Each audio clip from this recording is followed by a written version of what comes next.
Welcome to our animated city tour. Today we'll explore a bustling metropolis where the buildings represent the vital organelles within a cell.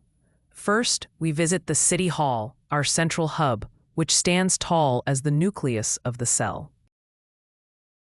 Just like City Hall oversees all municipal operations, the nucleus manages everything in the cell, housing DNA, the blueprints of life.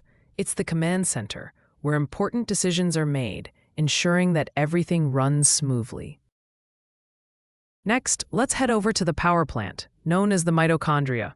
Here, energy is generated to light up the entire city.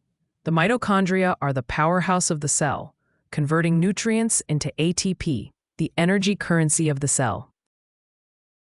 Without the energy produced here, the city would come to a standstill, just as our cells would cease to function without the mitochondria's energy production. Now onto the protein factory, also known as the ribosomes.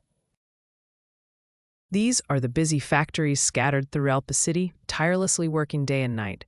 Here they assemble amino acids into proteins, just as a factory assembles raw materials into products. These proteins are essential for building and repairing structures, facilitating chemical reactions, and supporting various functions within the cell.